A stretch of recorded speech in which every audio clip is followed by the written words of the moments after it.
Bismillahirrahmanirrahim, dear students, Assalamu alaikum. I hope everyone is fine. Today we are going to talk about geo-economic importance of Singapore in Southeast Asia. And Singapore, a tiny state in Southeast Asia, but a very, very important economy, and not only for the ASEAN region, but also for the global economies. And the position of Singapore is such that it is located on the mouth of Strait of Malacca, which is a very important choke point in the world right now. So Singapore has always been an important country. It's a small, tiny state right here, as you can see on the map, with a very small population, and but their economy is too good. So let's quickly analyze about the Singapore, its importance, geographical location, where it is located. So as you can see on the map, it is located between Malaysia and Indonesia, and two giant states in Southeast Asia. And Singapore is right in between these two major powers. But since it has got good ties with these two states, so this is the reason that their economy is growing exponentially. It's a small country, as I told you before. Their area is about 697 square kilometers. It's a very small country as compared to Pakistan. And their land area is 687 square kilometer, and their coastline is very small, 193 kilometers only, because they are a small country. But their strength is their port of Singapore, and because of that, this country has improved a lot in last few years. They got independence in 1965, and after that, you can see in 2021 they are leading economy in the world right now. So Singapore, its location, as I told you before, it is located in a very peculiar position. And let's quickly look at the historical background of this particular country, Singapore.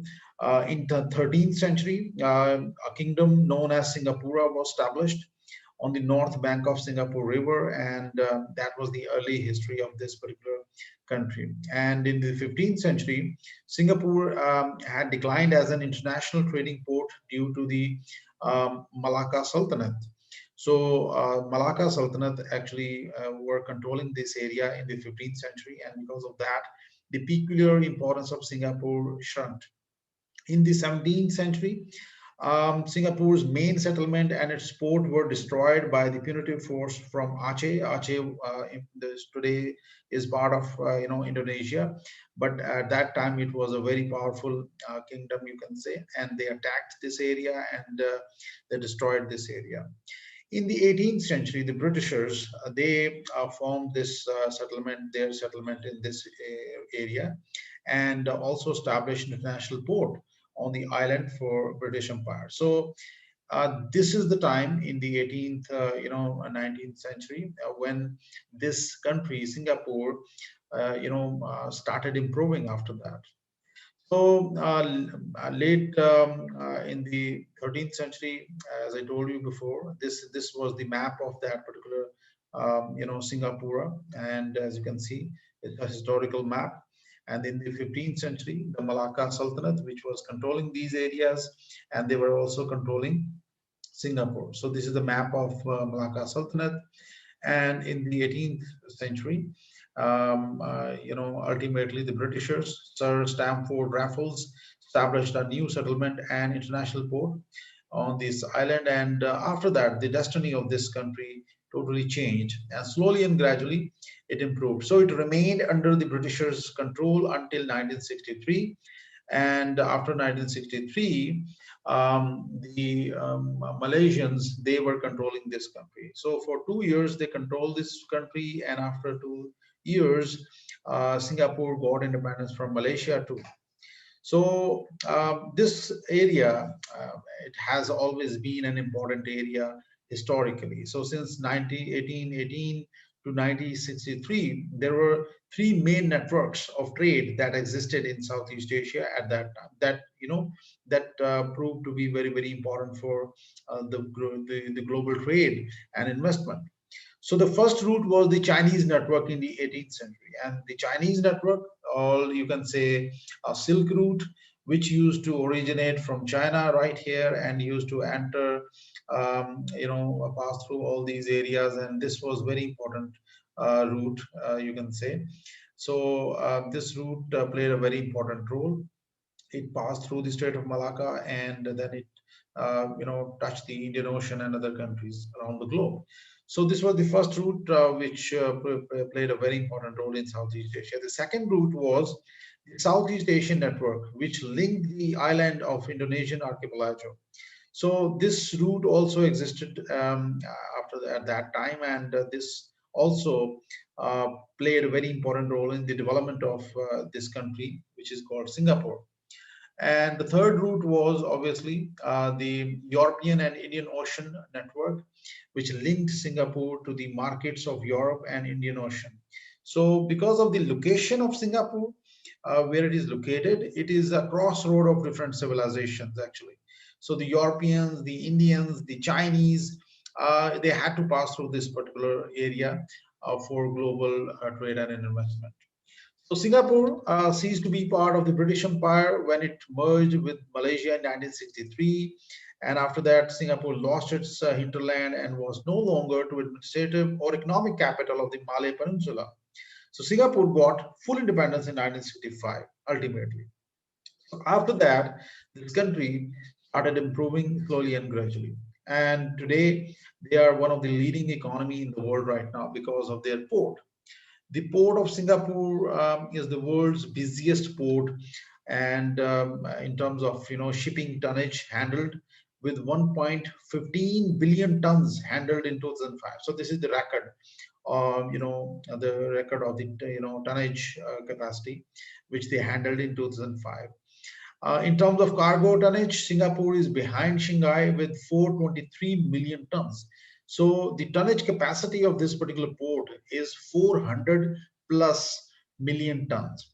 And if you compare it with Pakistani Gwadar port is approximately 400 million annual tons. So it is almost, in comparison with Pakistani Gwadar port.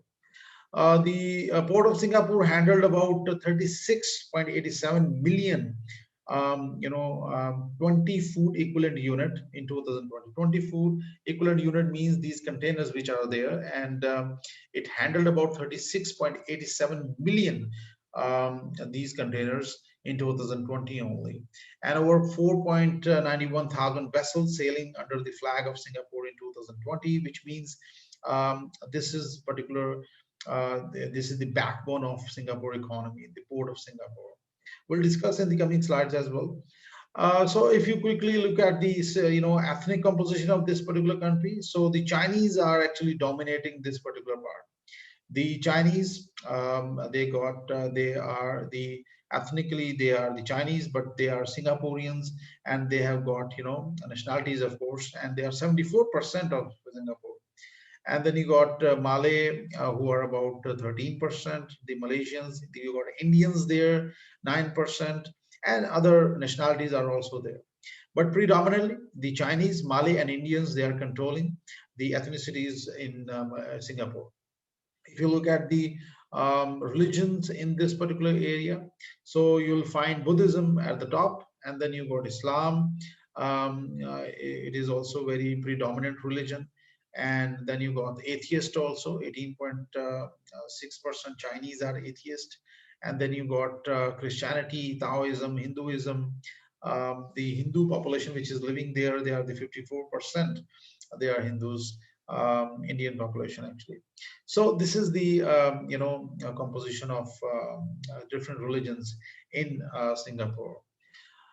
Let's quickly look at their economy. It's a tiny state, as I told you before, slightly more than a 900 square kilometer area, but their economy is too good. Their GDP nominal is about $379 billion in 2021, and their GDP per capita is about 61,000 USD. Because of the COVID situation, the whole world is facing recession.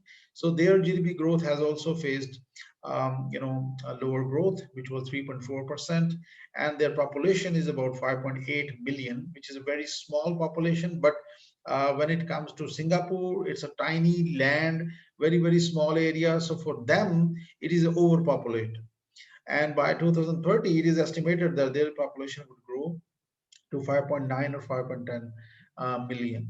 So if you look at the GDP by sector, so there is 0% agricultural output because they have got a small land, and they don't have land like Pakistan, for example.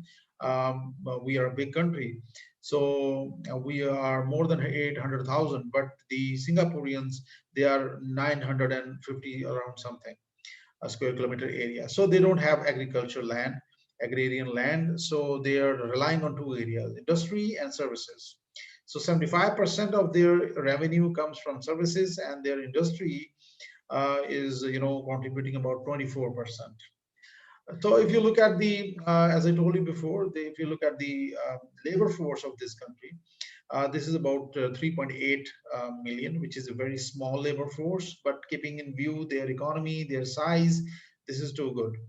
And their labor force by occupation, 80% of the labor force is focused on services, engineers, doctors, entrepreneurs, and others. And you got industry also, 19% of the people are associated with industry. And very small portion is associated with agriculture, but it is non-existent. Let's quickly look at the imports of Singapore. Currently, in Singapore import, export about $414 billion to other countries, and their main exports partners are Malaysia, of course, then Hong Kong, EU, China, and United States of America. And because of these partners, Singapore is their economy is improving a lot. The imports are slightly larger than their exports, so there is imbalance in their imports and exports. So their imports are about $533 billion. They import from other countries, mainly the food items and the other things. So Malaysia, China, EU, United States of America, and Japan, these countries are their import partners, so which makes it very important for them. You got natural resources in Singapore. Since I told you before that Singapore is a very small country, so that they don't have oil and gas and other important natural resources. But what they have is the fisheries, the small scale area which they have got. They are relying on fisheries, and of course the deep water port which they have got, PSA, Port of Singapore. So Singaporeans are also somehow they are reliant on fisheries, and they import a lot of fisheries from other countries as well. The annual fresh fish consumption of Singapore is estimated at 65,000 tons, of which more than 75% is imported. So fisheries are also not, that much available for them because they have to import 75% of from other countries. Singapore consumes seafood of about 22 kg per person, which is higher than global average. So they are highly maritime nation, and they are relying on other countries.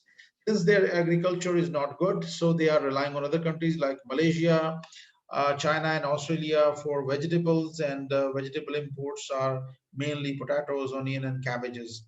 Top three overseas sources of fruit are again Malaysia, China, and US. So they import all these most of their food items from other countries, and that is the idea behind. Although the 90% of their food, comes from other states. So this is the reason that Singapore is relying on other countries for their food security. So other important source of revenue is the airport of Singapore, as I told you before.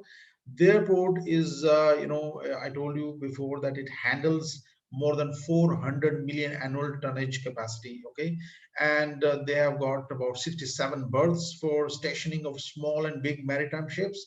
This is very big, and their annual revenue is about 3 billion and 24 billion USD. So this is a big money which they are generating from Port of Singapore. So Singapore, as a whole, it is a very important area, and because of their location, because of their port, they are connecting the whole world with them, and they are also trading partners of major powers like United States of America and China, Malaysia, Japan. So no country in the world can take any aggressive action against Singapore, or come up against Singapore, because Singapore is well connected with major powers. So let's take a quick break. I'll send you the link again because it is going to end now. So we can resume and finish this lecture. Thank you. I'll send you the link in 2 minutes.